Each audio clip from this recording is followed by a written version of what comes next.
Il existe un sentiment qui nous unit presque tous, une ombre silencieuse qui plane sur nos vies, la dette. Qu'il s'agisse du crédit immobilier, du prêt auto ou du solde de la carte de crédit. La dette est une constante de la vie moderne, un poids que nous portons sur nos épaules. Maintenant, imaginez ce sentiment, mais multiplié par des millions. C'est exactement ce que ressentent les pays.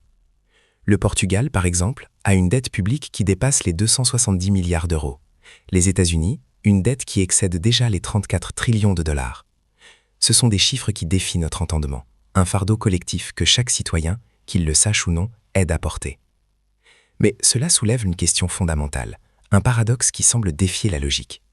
Si les particuliers sont endettés, les entreprises sont endettées et les gouvernements sont endettés, à qui exactement devons-nous tout cet argent? Si l'on regarde le panorama mondial, le mystère s'épaissit. La dette mondiale totale, combinée en gouvernements, entreprises et ménages, a déjà dépassé la barre des 313 trillions de dollars. C'est un nombre si astronomiquement grand que notre cerveau a du mal à le traiter. Pour vous donner une idée, si vous dépensiez 1 million de dollars par jour, il vous faudrait plus de 850 000 ans pour tout dépenser. Cette montagne d'argent est supérieure à 3 fois la valeur de toute l'économie mondiale. Et le plus étrange, c'est que presque toutes les nations de la planète sont débitrices. Des géants économiques comme la Chine et l'Allemagne, aux plus petites nations d'Afrique et d'Amérique latine, toutes sont endettées. Comment est-il possible que le monde entier doive de l'argent? Mathématiquement, pour chaque débiteur, il doit y avoir un créancier. Si tout le monde doit de l'argent, qui est de l'autre côté de l'équation pour recevoir les paiements? Pour commencer à démêler cet écheveau, nous devons comprendre comment un pays emprunte de l'argent. Ce n'est pas comme une personne qui va à la banque. Au lieu de cela, les gouvernements émettent ce qu'on appelle des obligations du trésor. Pensez-y comme un IOU sophistiqué, un « je vous dois ». Le gouvernement vend ses titres sur le marché, promettant à ceux qui les achètent de rembourser l'argent à une date future, majorée d'intérêt. Et qui achète ces obligations? Eh bien, n'importe qui peut le faire. Vous, votre fonds de pension, la banque où vous avez votre compte, une grande compagnie d'assurance ou même un autre pays. En achetant une obligation du Trésor portugais, vous prêtez, en pratique, de l'argent à l'État portugais. Par conséquent, une partie de la réponse est que les pays doivent de l'argent à un vaste et diversifié réseau d'investisseurs répartis dans le monde entier. Cela nous amène à une conclusion apparemment simple, mais dangereuse. L'idée que nous devons de l'argent à eux. On entend souvent dire que les États-Unis doivent la majeure partie de leur dette à la Chine, par exemple. Bien que la Chine soit en effet un grand détenteur de la dette américaine, c'est une simplification qui cache une vérité plus complexe et surprenante. La réalité pour la plupart des grandes économies est que la plus grande partie de leur dette n'est pas détenue par des nations étrangères rivales. La vérité choquante est qu'une portion gigantesque de la dette d'un pays est due à lui-même. Elle est due à ses propres citoyens, à ses fonds de pension qui garantissent notre retraite, à ses banques commerciales et à sa propre banque centrale. La dette qui définit notre avenir économique est en grande partie un réseau complexe de promesses financières faites dans nos propres frontières. Mais cette révélation, en soi, ne résout pas le mystère. Elle ne fait que le rendre plus profond. Savoir que la dette est majoritairement interne ne diminue pas son pouvoir. Cela déplace simplement l'attention sur ceux qui la détiennent. Car ce n'est pas le citoyen ordinaire, avec quelques obligations du Trésor, qui dicte les règles. Il existe des acteurs bien plus importants, des entités dont l'échelle d'investissement leur confère une influence disproportionnée.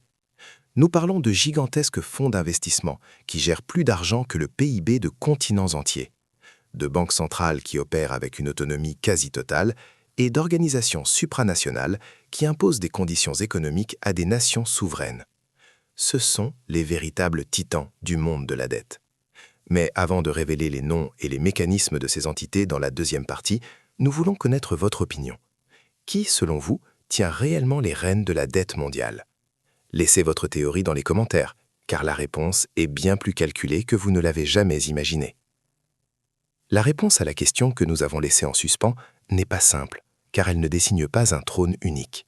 Au lieu de cela, elle révèle une pyramide de pouvoir, et à sa base la plus visible se trouvent des entités que nous connaissons tous de nom, mais dont la véritable portée nous échappe, le Fonds monétaire international et la Banque mondiale.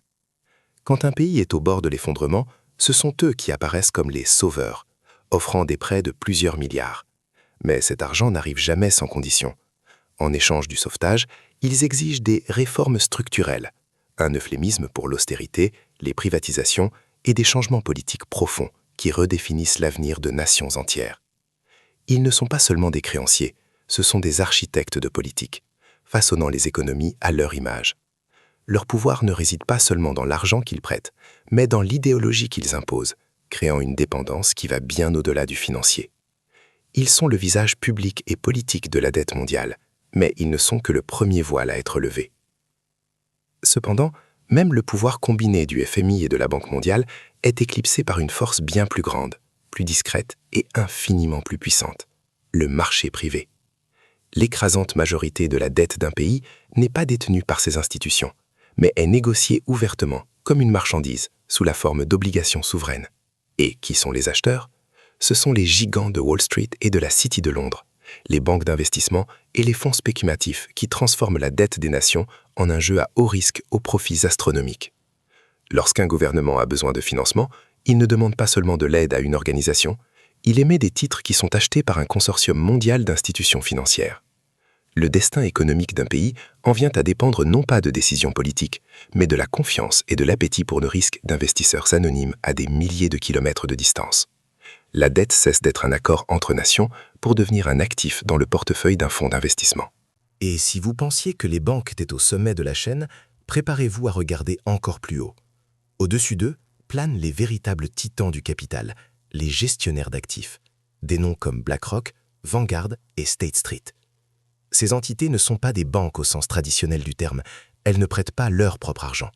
Elles gèrent l'argent des autres, des trillions de dollars provenant de fonds de pension, de compagnies d'assurance et de millions de petits investisseurs du monde entier. BlackRock, à elle seule, gère des actifs qui dépassent le PIB de plupart des pays de la planète.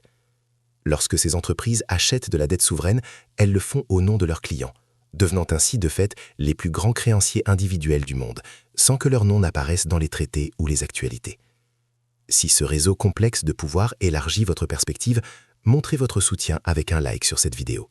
Cela nous aide à diffuser cette analyse à plus de personnes qui ont besoin de comprendre comment le monde fonctionne réellement. C'est ici que nous arrivons à la révélation finale, la plus paradoxale et inquiétante de toutes. Si nous suivons la piste de l'argent jusqu'à son origine, nous découvrons quelque chose d'extraordinaire. L'argent que BlackRock utilise pour acheter la dette de l'Italie ou de l'Argentine provient en partie du fonds de pension d'un pompier de l'Ohio, d'une enseignante en Allemagne ou d'un fonctionnaire au Japon. L'argent qu'une banque d'investissement utilise dans le même but est utilisé avec un effet de levier à partir des dépôts de citoyens ordinaires. Le créancier final, le véritable maître de l'argent, n'est pas une figure sinistre dans une salle de réunion. C'est nous tous, de manière indirecte et fragmentée. Le système financier mondial nous a interconnectés de telle manière que notre épargne retraite finance les déficits de pays à l'autre bout du monde. Il n'existe pas de eux et de nous. Il existe seulement un système gigantesque et circulaire, où le créancier et le débiteur sont les deux faces de la même pièce globalisée. Par conséquent, la dette mondiale n'est pas une affaire de pays devant de l'argent à un petit groupe de banquiers riches. C'est un écosystème complexe, une toile d'interdépendance financière qui soutient l'économie mondiale, tout en la rendant incroyablement fragile. Les seigneurs de l'argent ne sont pas des personnes, mais plutôt l'architecture même de ce système, que nous alimentons tous, consciemment ou inconsciemment. La dette d'une nation est, en fin de compte, une promesse faite non pas à une entité, mais à la stabilité de toute cette structure. Et quand un pays fait défaut, les ondes de choc se font sentir partout, des marchés de Tokyo jusqu'au régime de retraite de votre ville. Si vous voulez continuer à percer les mécanismes invisibles qui gouvernent notre monde, abonnez-vous à la chaîne et activez les notifications. Et plus important encore, dites-nous dans les commentaires, quel est le prochain mystère économique ou politique que nous devrions investiguer? Votre curiosité est le moteur de notre quête de vérité.